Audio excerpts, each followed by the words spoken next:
महोदय, मी आपल्याकडे विनंती करतो की राज्य सरकारनं आमचा आटपाडी तालुका या बांबू लागवडीसाठी एक दिशादर्शक प्रकल्प म्हणून हातात घ्यावा। तिथं आमच्याकडे जमीन उपलब्ध आहे, पाण्याची उपलब्धता आहे।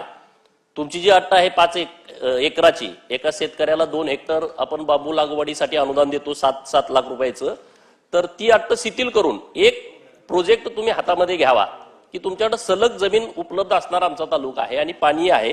तर ही सूचना आमची सरकारला आपण कळवावी असे एक विनंती करतो।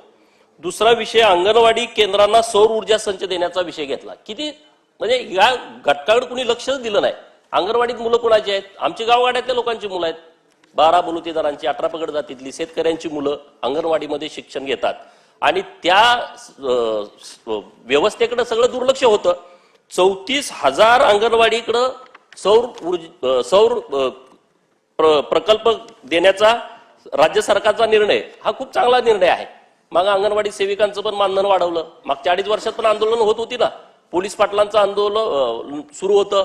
मागच्या अधिवेशनामध्ये राज्य सरकारनं भूमिका मांडली की बाबा पोलीस पाटलांचं सुद्धा मानधन आम्ही वाढवणार आहे, परंतु ते ह्या बजेटमध्ये वाढलं नाही। तर सरकारकडे विनंती आहे, कोतवालचं पण अनुदान वाढवलं, बाकीच्या सगळ्यांचं वाढवलं, तर पोलीस पाटील हा विषय घटक राहिलाय, त्यांचं सुद्धा मानधनामध्ये वाढ करावी अशी एक विनंती आपल्या माध्यमातून मी सरकारकडे करतो।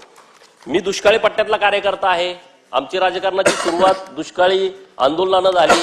पाण्यासाठी मोर्चे काढणं, शेतीच्या पाण्यासाठी, पिण्याच्या पाण्यासाठी, जनावरांच्या चाऱ्यासाठी, चारा छावण्यांसाठी 2014च्या पूर्वी आम्ही हे आंदोलन करत होतो। आता परिस्थिती इतकी बदलली की देवेंद्र फडणवीस साहेब मुख्यमंत्री झाल्याच्या नंतर ही वस्तुस्थिती आहे। ही नुसते माझ्या तालुक्याची नाही, अनेक दुष्काळी पट्ट्यातल्या भागांची वस्तुस्थिती आहे। 1995 ते 99च्या सरकारमध्ये ह्या सगळ्या योजना करायचं धोरण राबवलं, परंतु त्या पूर्णत्वास गेल्या नाहीत। परंतु 14 ते 19च्या काळामध्ये आम्ही ज्या गोष्टीसाठी आंदोलन करायचो की आम्हाला पिण्याचा टँकर द्या गावाला, शेतीसाठी पाणी द्या, जनावराला चारा द्या, 14 नंतर आता आम्हाला 19ला अशी परिस्थिती झाली की आम्हाला ऊसतोड टोळी पाहिजे आम्हाला, म्हणजे इतकं ऊसाची लागण झाली, इतक्या मोठ्या प्रमाणात पाणी दिलं। त्यामुळे तिथं काही प्रकल्पांना निधीची आवश्यकता होती। जतला 1000 कोटी रुपये दिले। आमच्या तालुक्यामध्ये आटपाडी असेल, तासगाव असेल, कवटेमंकाळ असेल, खानापूर आणि मानखटाव यांच्यासाठी मोठं निधी राज्य सरकारनं उपलब्ध करून दिला। 39 सिंचन प्रकल्पाची कामे पूर्ण करून 2,34,000 हेक्टर सिंचन क्षमता स्थापित करणारं धोरण राज्य सरकारनं राबवलं आणि बळीराजा जल संजीवनी योजनेतून 46 प्रकल्प पूर्ण झाले असून 2025 पर्यंत आणखी 16 प्रकल्प पूर्ण करणार आहेत। तर मी केंद्र सरकार आणि राज्य सरकारचं विशेष अभिनंदन करतो की शेतकऱ्याच्या जीवनामध्ये मोठ्या प्रमाणात परिवर्तन करणाऱ्या योजना राज्य सरकारच्या माध्यमातून आणलेल्या आहेत। दुसरं विशेष अभिनंदन यासाठी करतो, आता समजा आमच्या आटपाडीचा पेशंट आहे आणि त्याला डायलिसिस करायचं आहे, तर त्याला सांगलीला जावं लागतं, 100 किलोमीटर जावं लागतं। कोविडच्या काळात तर परिस्थिती फार भयानक होती, अँब्युलन्स मिळायच्या नाहीत किंवा तिथं गेलं तर ते चेकअप करा, अमुक तमुक। आता आपल्या सरकारनं 234 तालुक्यातील ग्रामीण रुग्णालयात डायलिसिस सेंटर उभा करण्याचा क्रांतिकारी निर्णय घेतलेला आहे। हा गावगाड्यातल्या सगळ्या सामान्य रुग्णांच्यासाठी अत्यंत दिलासादायक निर्णय राज्य सरकारच्या माध्यमातून घेतलेला आहे, त्याबद्दल मी विशेष अभिनंदन करतो। दुसरा जो विषय, 50 नवीन पर्यटन स्थळाच्या ठिकाणी theme park, adventure sports, shopping mall, water park आणि निवास व्यवस्था करण्याची घोषणा राज्य सरकारने केली आहे। मी राज्य सरकारला विनंती करतो आपल्या माध्यमातून, हे जे 50 तुम्ही जे नवीन पर्यटन स्थळाची ठिकाणं निश्चित केली आहेत, जर निश्चित केली असतील तर ठीक। 51 म्हणून आमचं राजेवाडीचं जे तलाव आहे, त्या तलावाच्या परिसरामध्ये जलसंपदा खात्याची जवळपास शेकडो हेक्टर जमीन आहे, तर त्यामध्ये एक चांगलं पर्यटन स्थळ डेव्हलप होऊ शकतं, याची नोंद आपण घ्यावी आणि तशा पद्धतीनं त्या विभागाला आमची भूमिका कळवावी अशी विनंती आपल्या माध्यमातून करतो। पुण्यश्लोक अहिल्यादेवी होळकर यांचं 3य जनशताब्दी वर्ष आहे आणि सरकारनं पहिल्यांदाच 20 कोटी रुपयाचा निधी या समारंभासाठी धरलेला आहे, त्याबद्दल मी सरकारचं अभिनंदन करतो। 31 मेला जयंतीचा कार्यक्रम आहे।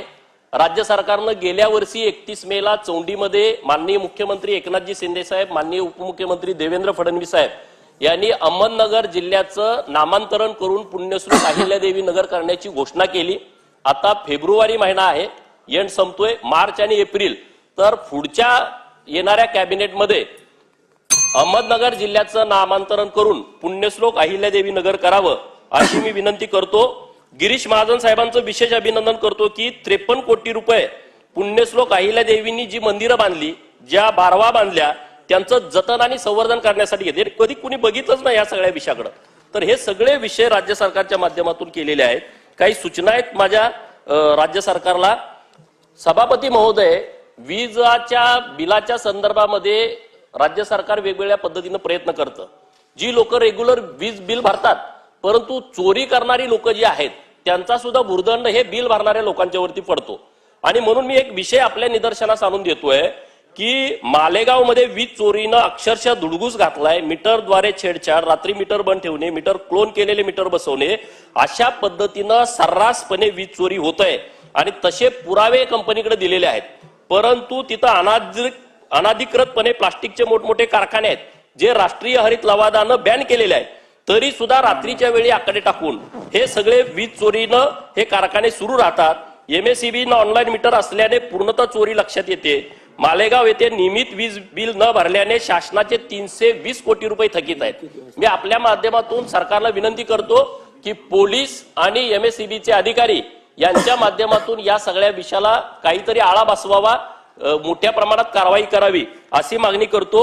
ओबीसी मंत्रालयाचा विषय आला आणि त्यामध्ये सरकारकडे विनंती आहे की महाज्योतीचे 269 कोटी रुपये वितरित करणे बाकी आहे, ते ताबडतोब करावे। तांडा वस्तीसाठी 114 कोटी रुपयाचा निधी वितरित करणं बाकी आहे, विनंती आहे तोही लवकरात लवकर वितरित करावा। मार्च एंड जवळ आलाय। आणि धनगर समाजाची जी घरकुल योजना आहे, सभापती महोदय, धनगर समाजासाठी घरकुल योजना जी दिली, अजून पुण्यश्लोक अहिल्यादेवी घरकुल योजनेचे अर्ज भरून घेतले जात नाहीत।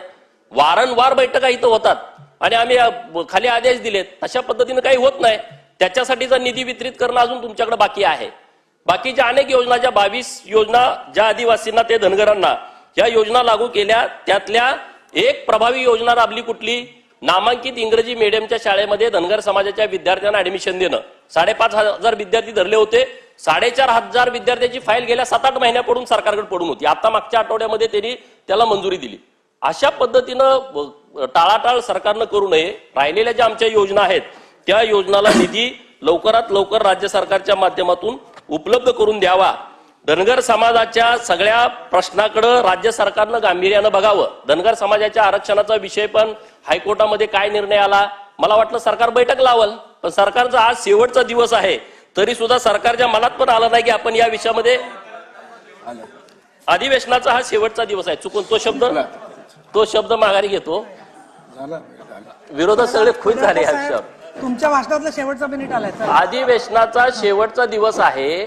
सरकारनं धनगर समाजाच्या आरक्षणाच्या बाबतीमध्ये पुढे काय भूमिका घेणार आहे याच्या संदर्भात सरकारनं तात्काळ बैठक घ्यावी आणि पुढे काय कशा पद्धतीनं जायचं आहे तेही आम्हाला कळावं।